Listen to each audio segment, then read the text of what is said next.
A Thorpe Post Eldrick Ivy Dungeon Master April 8, 2003 9:57 a.m. The Hoach is a local legend. Years ago, various monsters fought for control of a series of limestone caverns. This was not so much a problem until a powerful troll finally took control and started causing problems for the nearby farmers, trade route, and port city, which depended on the farmers and trade route. Almost overnight a boomtown erupted from the landscape near the caverns. Adventurers from all over came to rid the dank caves of the horrible creatures and save the nearby communities. For most of a decade the battle raged back and forth. The humans would rout the monsters only to find a new batch moving in a few months later. Eldrick Ivy Dungeon Master April 8, 2003 10:01 a.m. Finally, a local band of heroes organized into a party with the express intent of clearing out the Hoach once and for all. Day after day they delved deeper into the caves, killing monsters, draining pools of drinkable water, and destroying the fundamental food sources such as fungi. It took many weeks of wearying spelunking, but eventually the Hoach was cleared out to the furthest ends of the lowest tunnels. Only those passages which afforded no means of entrance were left unexplored. Eldrick Ivy Dungeon Master April 8, 2003 10:08 a.m. The Hoach was then boarded up and the city declared it off limits. Regular patrols checked the caves for the next 10 years, ensuring no other monsters threatened the town.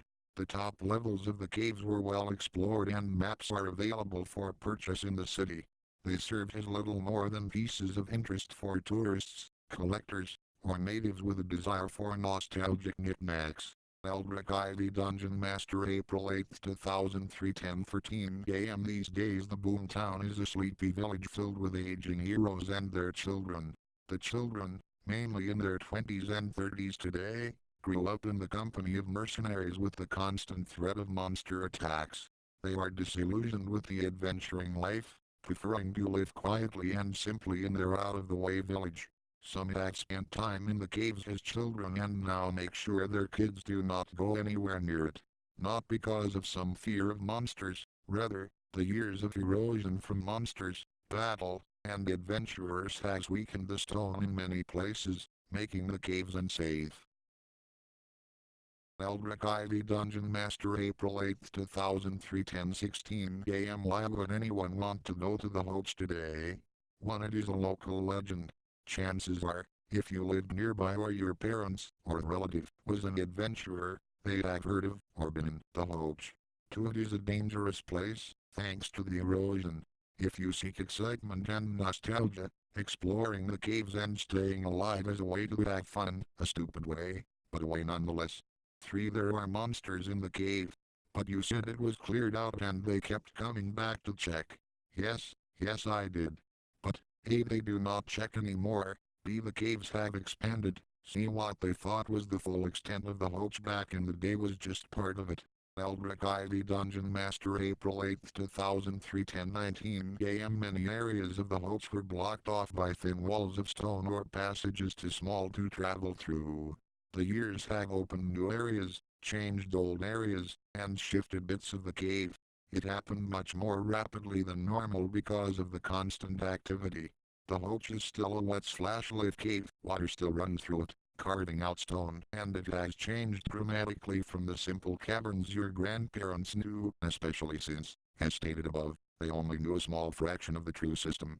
Eldrick Ivy Dungeon Master April 8, 2003 10:22 a.m. Most of the monsters live deep within the Hoach.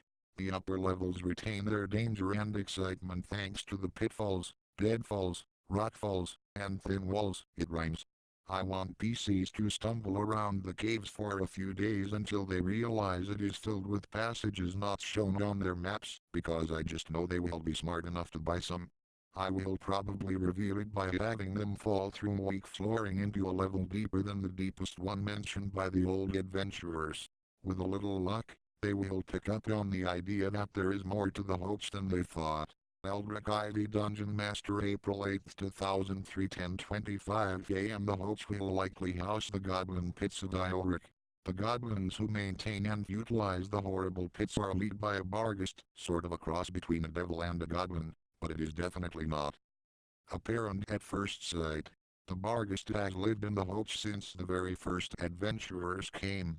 He had the sense to hide out and build up his strength, dominating a local goblin clan and using them to create and test the pits. Eldritch Ivy Dungeon Master April 8, 2003 10:25 am. More information on Elric and his goblin pits will be found in the obvious thread. Eldritch Ivy Dungeon Master April 8, 2003 10:42 am. I think I may make the Hoach into two branches. The main branch, at least from the surface dweller's point of view, opens to the outside world near the boomtown. The second branch, which may be much larger and is certainly much more dangerous, mutant goblins be pitfalls any day, naturally connects to the first at the lowest levels of the Hoach, naturally equals via tunnels, and other access points usually consist of broken walls and floors. Eldritch Ivy Dungeon Master April 8, 2003 10:49 am. The youngest areas of the Hoach, those tunnels still occupied by the flowing river's cold waters, lead directly under the city ruins of ancient Trocare, well underground. From the beginning I planned for the two dungeons to cross in such a way that PCs choosing to adventure in only one locale will eventually come to the other. In fact, I planned for PCs to initially try out the caves and become discouraged at the lack of progress and monsters and treasure. Later, after delving through the city ruins, they would find that part of the sewers and the ancient ruins intersect with a flowing river whose origin happens to be the Hoach. Thus, they would discover the lower levels of the Hoach from underneath, since the tunnels were cut off from the upper part of the dungeon by solid rock and passages too small to utilize. Now that I remember the above paragraph, which really should have been in my notes, but I lack too much confidence in my memory, scrap any idea that is not in line with it.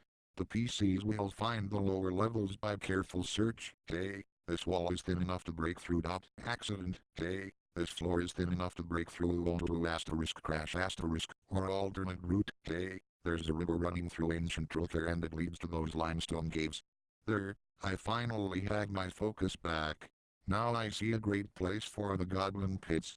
Now I have the flavor and feeling of the original Trocare, so preserved in my halting notes. In the words of Conspios Acreopias, the Laotian guy from King of the Hill, edit, Phone, Universe. In Harmony, Eldritch Ivy. Dungeon Master April 9, 2003 12:25 p.m. I have a vision of something very Tolian. A vast city completely interred within a humongous limestone cavern. The distance is so vast it appears as though you were an hour's walk away. However, this is no traipse in the poppy fields, as the only ground between you and the crumbled edifices consists of limestone, at times craggy, at times smooth. A single winding path beats its way from a distant portal in the wall to the city, seemingly picked out for the gentle slope and the lack of protrusions. The cave is a black hole in a world of darkness. The light from your torch/spell fails to illuminate it beyond a single patch of nothing in an area of haze.